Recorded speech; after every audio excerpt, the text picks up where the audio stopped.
Lehendakari jauna, sailburuok, legebiltzarkideak eta etorri zareten komunikabide guztioi, arratsalde on eta ongi etorriak 2020ko memoria eguneko ekitaldi nagusi honetara. Ongi etorriak baita ere etxeetatik jarraitzen diguzuen guztioi eta bereziki gogoan hartu nahi ditut eta ongi etorria eman nahi diet gaur hemen gurekin izan nahi zuten biktima guztiei. Urtero bezala nahi zuten gurekin ospatu eta egun honetan gurekin partekatu gaur izango ditugun gogoetak, baina dano dakigu ez dela posible izan. Beraz, haiek ere gu ikusten ari gara eta guk haiek ere gure bihotzean daramatzagu gaurko egunean. Aurrera begiratu, atzera begiratu, aurrera jarraitzeko. Mirar hacia atrás para seguir adelante. Ese es el lema que hemos elegido para esta edición del Día de la Memoria en este año 2020. Y lo hacemos para recalcar la importancia que tiene la transmisión de la memoria crítica en nuestro país. Contar a los jóvenes lo que ha ocurrido en las décadas pasadas, lo que hemos vivido con la violación de derechos humanos, terrorismo y violencia que hemos padecido en los últimos años. Estamos empeñados en ese objetivo. Hemos hecho un camino, pero hay mucho camino por recorrer y hoy, en el día de hoy, queremos insistir en la necesidad de que todos como país y sobre todo como instituciones tenemos que remar en la misma dirección e insistir en esta tarea tan importante. Y como he dicho, ya hemos recorrido un camino desde, pues hace ya años el Gobierno vasco y luego también Gogora desde su creación está haciendo esta labor de transmisión de la memoria a través de distintas iniciativas, de Adi Adian, de Plaza de la Memoria, otro tipo de iniciativas. Pero esta labor la hemos hecho y quiero destacar también en especial el papel de las víctimas. Sin su contribución no habría sido posible esta transmisión directa de lo ocurrido y, por tanto, queremos agradecer a todas las víctimas que participan de alguna manera, de una u otra manera, en las iniciativas del Gobierno vasco. Egin dugu bada bide bat, ja dagoeneko egin dugu bide bat, baina asko geratzen da helburu honetara heltzeko, hau da gure historia hurbilaren transmisio normalizatua eta zabala egiteko, oraindik bide bat egiteko daukagu, baina bide horretan lagun izan ditugu hainbat eta hainbat biktima eta hoiei eskertu nahiko nieke ezer baino lehen beraien ekarpena eta gurekin izan duten parte hartze eta elkarlan hori. Haien elkarlanik gabe ez genuke gaur egin dugun bidea egina izango. Eta gaur nirekin ditut hemen geure atzean Ainitze eta Joanes esan diegu etortzeko behaiek dira bi gazte ekimen hauetan parte hartu zutenak, bai adi-adianen eta baita Memoria Plazan, eta bada urte batzuk esperientzia hura izan zutela, ja unibertsitatean daude, 20 eta 21 urte dituzte, eta eskatu diegu etortzeko ez hainbeste bizipen hori kontatzeko, hori ere bai, baina batez ere bizipen hartatik atera zituzten irakaspenak eta gogoetak gurekin partekatzeko. Eta baita, seguru pentsatu dutela, eta hori ere partekatzeko eskatu diegu, beraiek gazte bezala ere zer egin beharko luketen, edo zer pentsatzen duten, nola eraiki beharko litzaken etorkizuneko bakean eraikitako herri bat. Beraz, gehiago luzatu gabe, orain lehenik eta behin beraiei pasako dietitza, Ainitze hasiko da eta gero Joanesek jarraituko du, eta ondoren ekitaldia ixteko Iñigo Urkullu lehendakariari emango diotitza. Beraz, zuena da hitza, Ainitze, nahi duzunean. Lehendakari jauna, sailburuok, legebiltzarkideok, arratsaldon guztioi eta eskerrik asko egun berezi hau zuokaz ospatzeko aukera emoteagaitik. Ainitze San Andres nozue, Begoña Azpi ikastolako ikasle ohia, eta orain dela 5 urte inguru, Gogora Institutuak ikastolagaz batera antolatutako ekintzetan parte hartzeko aukera izan neban. Ha pasado mucho tiempo desde entonces y puede que aquellas personas a las que tuve el placer de escuchar en directo o mediante vídeos piensen que su testimonio ha caído en el olvido, pero para nada es así. Gazteok, orokorrean, orainaz gozatzeko eta etorkizunera begiratzeko joera dugu. Izan be, garailatzak gogora ekartea ez da batera atsegina, baina beharrezkoa da berriro gertatu ez daiten. Guri, etako eta galeko biktima bana etorriak usan ikastolara euren testigantzak emotera, eta bi ikuspuntu ezberdin eta bi kasu ezberdin ziren arren, emaitza bera zan. Terrorismoak euren senitarteko batez gozatzeko aukera galarazi eutzen. Maite dugun inor galtzea beti da gogorra, baina are gogorragoa da galera hau prozesu natural baten ondoriozkoa izan beharrean, gizarte talde batek hartutako erabaki antolatu baten ondoriozkoa bada. Eta gainera, egoera gatxorren aurrean, emon alzan erantzunik eta onena emon zenduen, bakearen bidea. Es realmente admirable la resiliencia con la que atajasteis aquella situación, la naturalidad con la que narráis los hechos acontecidos y la paz que transmite vuestra mirada. Es sentarnos a escucharos y todos nuestros problemas pierden relevancia. Es más, hace darnos cuenta de lo duro que ha tenido que ser para todo el conjunto de la sociedad vasca vivir así durante tanto tiempo. Zuen testigantzak errealitate dosi bat dira guretzat. Gure nagusingandik entzundakoa funtsezkoa da geuk be gure ondorengoei transmititu ahal izateko. Gizarte bezala, ezin dugu onartu gorrotoak indarra hartzerik. Bestalde batetik, gogoragaz batera egindako beste ekintzetako bat Memoriaren Plaza izan zen. Eta gogoratzen dut, karpan sortzen zen atmosferak guztiz harrapatu gindua zala. La luz era tenue, las imágenes imponían. Podía sentir la respiración de mis compañeros con sus miradas clavadas en las pantallas. Y con cariño también las reflexiones en el autobús de vuelta a la ikastola. Ez dira egunero jorratzen dugu gaiak, baina aho batez esan daikegu esperientzia honek ikaragarria beraztu gaituala. Todos tenemos mucho que aportar para que la convivencia en Euskadi sea posible. Bakea erdiesteko modu bakarra zentzuz arrazoitzea, aniztasuna errespetatzea eta ezagutu barik ez epaitzea da. Bestalde batetik, violentzia, esan daikegu, inoiz ez dagoela justifikatua. Eta are gitxiago, bere erabileraren funtsa, norbere buruaren gandik desbardin pentsatzen dauana erasotzea bada. Beharrezkoa dugu desbardinen artean alkartzea, Euskaldunen etorkizuna giza baloretan oparoa izan daiten. Hemendik luzatu nahi dodan mezua argia da, katea ez daitelaten. Tenemos que ser conscientes de que la responsabilidad y la corresponsabilidad de construir un futuro en paz recae sobre nuestros hombros. Hemos de ser empáticos. Beharrezkoa dugu barkamena eskatzea, inoratzean itzi barik aurrera egin ahal izateko. Eta bukatzeko berriro be eskerrak emangurako neuskizuez, lehenik eta behin bakearen aldeko proiektu hau posible egiten duzuen guztioi. Muchas gracias a todas las personas que hacéis posible todo esto.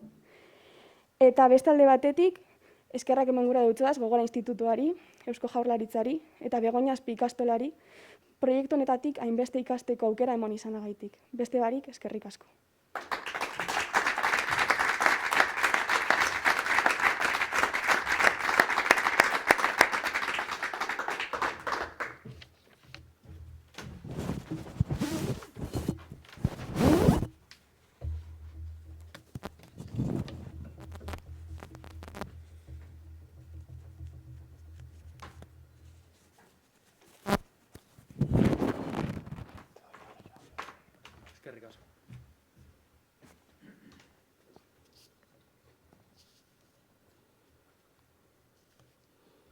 Arratsaldeon eta eskerrik asko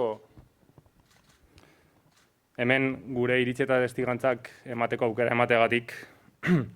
Nik 21 urte ditut eta badira 5 urte memoria kontzeptua kontzienteki eta gertutik lantzen hasi nintzenetik. Adi-adian programak ni bezalako gazte asko bultzatu gintuen memoria kritikoa zer den hausnartu eta honen alde lan egitera. Euskal Herriko historia arrotz eta urruna gizatiar eta egungo bihurtu ditu memoriaren lan pedagogikoak. Eta bide honetan aurrera lan egiteari ezinbesteko deritzot. Guk geuk gure memoria barrenetik eraiki nahi badugu behintzat. Lanketa honek ibilbide baten hasiera eragin zuen nigan. Alegia zaharkitu eta gizagabe somatzen nituen gertakizunak hurbileko eta erreal sentituarazi zizkidan. Eta ziur naiz, beste hainbat gazterentzat ere, hala izan dela. El participar desde dentro en la construcción de un relato histórico supone un progreso para la concienciación de los y las jóvenes como yo. Una transición que convierte los perjuicios causados por tantas influencias externas y malintencionadas en relatos en primera persona y con una única intención, la pedagogía de un relato crítico. Hala ere, eta noski, helburu pedagogikoei dagokien garrantzia inolaz ere kendu gabe, gazteon rol eta eginkizunei buruzko gogoeta bat datorkit burura. Ez algara pasibotasun honetan erosoegi bizi? Gure ingurukoei, irakasleei, zenitartekoei, violentzia guztiei buruzko bizipena kontadiezazkiguten eskatu diegu eta adi entzun ditugu. Baina ez alda gazteok ere memoriaren eraikuntzan aktiboki parte hartzeko garaia? Esango nuke memoriaren baliagarritasunaren teoria aski ikasia dugula. Gertatutakoetatik ikasi, etorkizunean akats berberak ez errepikatzeko. Baina etorkizunari itxaroten egoteak, etorriko den zerbaiti zain egoteak, gazteon esku hartzeko aukerak murriztu eta apaldu egiten dizkigula uste dut. Memoria idazteko bide berriak arakatzen hasiak garaia da. Gero eta arrakastatsuagoak izaten ari dira, besteak beste, gure memoria, euskal ikusentzunezko eta fikziozko ekoizpenekin uztartzen dituzten proiektuak. Eta nik gazteon ekintzaile honen alde egiteko apustua egingo nuke. Zalantzarik gabe gazteok proiektu berri hauetan sartzearen aldeko apustua. Baina hori bai, gazteok memoriaren garapenean esku hartu dezagun, ezinbestekoa da gure inguruko elkarteen eta batez ere erakundeen laguntza eta sustapena. El mío no es más que un pequeño reflejo del camino que muchos y muchas jóvenes hemos empezado. Un camino desde el desconocimiento hacia la concienciación. Desde esa sensación lejana y obsoleta de nuestra historia a sentirlo cercano e importante. Y sobre todo desde una actitud de miedo hacia el activismo. Aipatu dudan bezala, nirea gazte askoren ibilbide luze baten isla txiki bat ez da. Ez jakintasunetik kontzientziara. Arrotz izatetik abegikor bihurtzera. Urrun eta zaharkitu somatzetik gertuko eta garrantzitsu sentitzera. Eta batez ere, beldurretik ausardiara. Mila esker.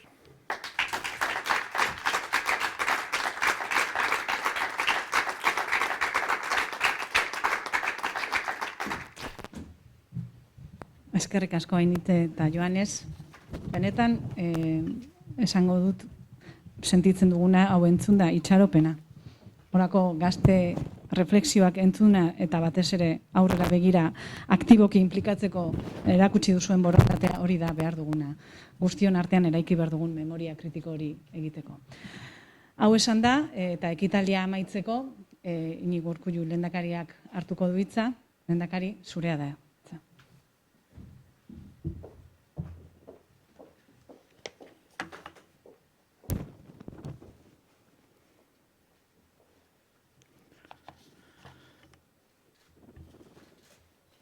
Herri agintari eta ordezkariok, Ainize eta Joanes, eskerrik asko zuen testigantzagatik. Gogora Institutuaren arduradun eta ordezkariok, jaun Andreok, arratsaldeon.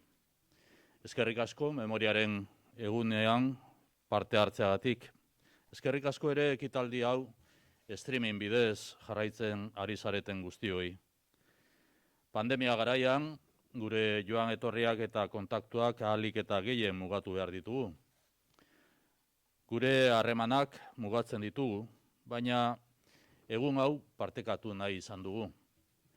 Memoria virtualaren eguna da, sarean elkartuta jarraitzen duguna. Memoria dugu eta izan nahi dugu. Somos y queremos ser un país con memoria. Atzera begira, aurrera jarraitzeko. Atzera begiratu, aurrera jarraitzeko. La Euskadi del presente y del futuro solo pueden ser una Euskadi con memoria del pasado. Es la misión de Gogora, el Instituto de la Memoria, la Convivencia y los Derechos Humanos. Un espacio abierto para construir y promover una política pública de memoria compartida. Esta política de memoria es un reto de país. Aurten, memoriaren eguna gazteei begira antolatu dugu. Gazteek ezagutzeko eskubidea dute. Baita memoria eraikitzeko betebeharra ere. Herri honetan desberdin pentsatzeagaitik hil zela jakiteko eskubidea dute. Etaren terrorismoa existitu zela alegia. Hemen etaren mehatxuak, bahiketak edo jazarpenak eman zirela. Bestetik, herri honetan estatu egiturak erabilita giza eskubideak urratu zirela ere jakin behar du. Memoriaren egun honetan gazteen parte hartzea eta testigantza zuzenak ezagutzeko aukera izan dugu. Joanes eta Ainize, Ainize eta Joanesen eskutik. Beraiei eskerrak emanaz hasi naiz. Testigantza hauek eskertzen ditugu eta islatzen duten hausnarketa estimatzen dugu benetan. Erabiltzen duten hizkuntza berria estimatzen dugu eta goian erakusketa agertzen diren testigantzak ere eskertu egiten ditugu, bere hizkera horretan ere beste zentzu bat ematen digutelako adinean sartuta gaudenoi bizi izan dugun guztia beste modu batetara ulertu egin ahal izateko ere bai. Gazteen testigantza ezberdina da, berezikoa eta berezkoa, eta kutsatu gabea, garbia, berria. Las y los jóvenes tienen el derecho y también el deber de conocer. Las generaciones jóvenes tienen el derecho a saber que en este país se mató por pensar diferente, que existió el terrorismo de ETA y que provocó más de 850 víctimas mortales. Aquí ETA persiguió, secuestró, amenazó, extorsionó. Las y los jóvenes tienen derecho a saber que hubo otros terrorismos y vulneraciones de derechos humanos que se produjeron al amparo de estamentos del Estado. Derecho a conocer y derecho a participar, a aportar su visión. Este Día de la Memoria contamos con la participación y el testimonio directo de la juventud. Aprecio su reflexión y su testimonio, propio, no contaminado, limpio, nuevo. Aprecio y agradezco el fondo y la forma de su testimonio. Gorrotorik ez, mendekurik ez, indarkeriarik ez, no politizar, no manipular a las víctimas, poner rostro al sufrimiento, escuchar, empatizar, diálogo entre diferentes, acuerdo, barkamena, aniztasuna, giza balioa, bakea, etorkizuna. Son palabras de futuro. Este es el camino. Esta es la dirección. Son palabras que representan una mirada renovada al pasado. Son los principios y valores sobre los que asentar la Euskadi del presente y del futuro. Es necesario el reconocimiento del daño injusto causado. Es necesario el compromiso con los principios éticos y la defensa de los derechos humanos. Estimatzen dugu, gaztediaren begirada berria. Begirada horrek gure gizartearen balioak nabarmentzen ditu. Elkartasuna, auzolana, gizarte kohesioa. Las y los jóvenes nos ofrecen una mirada crítica y autocrítica. Una mirada con voluntad de aprender para no repetir los errores del pasado. Una mirada cercana, inclusiva, empática, abierta, de gran angular, incluyendo las experiencias, el sufrimiento, el dolor de todas y de todos. Una mirada compartida para un bien común, la convivencia. Begirada horrek bizikidetza eraikitzeko borondatea erakusten du. Zoru etiko sendoan oinarritzen den bizikidetza. Indarkeriaren, zentzugabekeriaren erabateko deslegitimazioa defendatzen duena, eta giza eskubideak eta pertsona guztientzako eskubide guztiak errespetatzen eta sustatzen duena. Hori da erronka. Etorkizuna duen Euskadi bat, oroimen duen Euskadi bat. Atzera begiratu, aurrera jarraitzeko.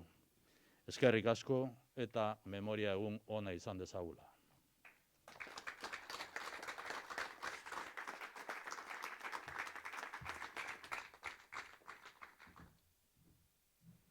Eskerrik asko lehendakari. Beraz, lehendakariaren hitzaldiarekin ekitaldiari amaiera emango diogu. Eskerrak emanez berriz ere Ainize eta Joanesi eta zue guztioi, etorri zareten guztioi. Eta azpimarratuz gogorak lanean jarraituko duela, Eusko Jaurlaritzak lanean jarraituko duela konpromiso hau egi bihurtu arte, hau da, gure memoria kritikoaren transmisioa erabat normalizatu eta zabaldu arte. Egun ona izan dezazuela. Eskerrik asko.